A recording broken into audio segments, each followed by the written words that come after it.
for reptiles.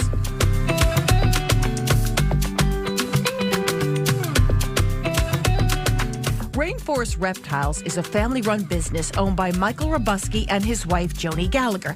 The couple met years ago at the St. Augustine Alligator Farm and Zoological Park, where Michael worked at the time. You could say they bonded over reptiles. I surprised him and popped in while he was doing a feeding program with Gomek, who at the time was the largest crocodile in captivity. He was 17 feet 9 inches long, weighed about 2,000 pounds. And I proposed to him in front of about 250 people. I did try to feed you to that animal. Yes, you did. Honestly, he did. Their mutual passion for animals and a desire to educate people about exotic and dangerous species inspired them to establish Rainforest Reptiles.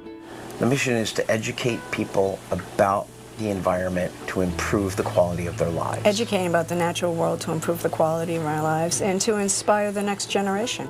They have already inspired their next generation. Son Mac works alongside his parents. People ask me, how much experience do you have? Well, I was holding alligators when I was about 3 or 4 years old.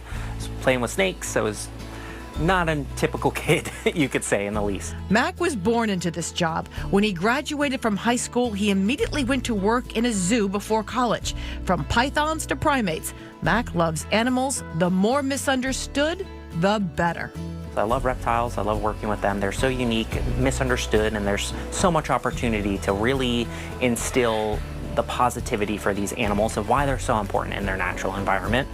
That snake that we might be a little scared of in our garden is to the general populations of the entire ecosystem. Speaking of snakes,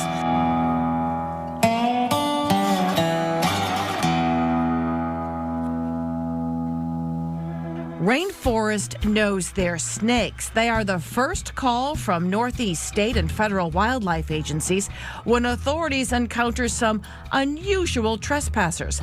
I've taken so many cobras out of homes and so many cobras out of places where they should not be. I would just advise everyone, if you're going to get a snake, get one that's legal. Do not buy venomous snakes.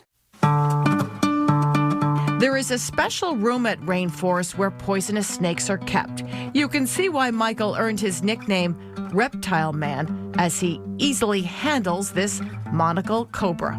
If someone were to be bitten by this animal, you would be going to the hospital immediately. This is why Michael and Joni train fish and game and wildlife officers throughout the Northeast and Canada on how to handle dangerous animals when encountering them in a home or building. But not every snake here is as scary as it looks. Case in point, meet Duck. Duck is a ball python, so they get their name because when they're scared, they ball up and they look just like a tennis ball or something like that. So if you'd like to start by touching them, you absolutely can. Snakes are so smooth. They really are. Touching him was fine. Holding him was a whole new experience. All right, you feeling brave? Okay. All right, so what you're gonna do is just hands flat. We'll place him right there just like that. He may move, that's completely fine. He's not gonna hurt you in any way, shape, or form. It feels very smooth and soft and really calm. Duck is very calm, aren't you? Gentle creatures like Duck are the animals Rainforest Reptiles take to shows at schools, birthday parties, and private events. Duck is easy to handle because of his size. Now, Stella is a different story. She's a Burmese python, and she's ready for her close-up. Stella came to Rainforest after she was neglected by her previous owner. Stella weighs over 100 pounds and is 14 feet long and is gentle as a lamb, or snake. She's gotten very, very used to being worked with and is a great ambassador for education and teaching people about why snakes are so cool. And she's huge, which helps to, again, show that snakes are not aggressive animals. Snakes, reptiles, turtles, and alligators. Oh my. This guy is probably somewhere between, I'd say, 4 to 8 months old. Just a baby. Alligators grow about 1 foot a year for the first 4 to 6 years. They stop growing at age 20. So this young gator has some growing to do. And so does this guy, who's a little bit older. His name is Peanut Butter. He can't hurt you. Oh, hi, Peanut Butter. He's got a brother named Jelly. Oh. We thought about Fluff, but I guess Jelly made more sense. And how old is Peanut Butter? Peanut Butter's probably about a year and a half to 2 years old. Many animals are waiting for acceptance at a zoo, but that can take years. This radiated turtle is an endangered species and has been here for 25 years. This is the only individual that we have. We've attempted to try and place her a couple of different times at different zoos. However, they just don't have the capacity within their programs that they use for breeding. One fella that is here for life is Jack, a rescued hyacinth macaw, which is a parrot in South America.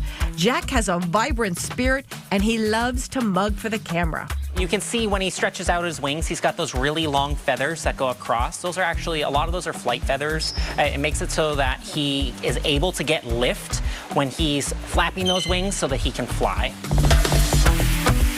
We want kids to have an appreciation and an understanding for these animals, an understanding that if we don't have them in our environment, what a huge hole that is for everybody across the board.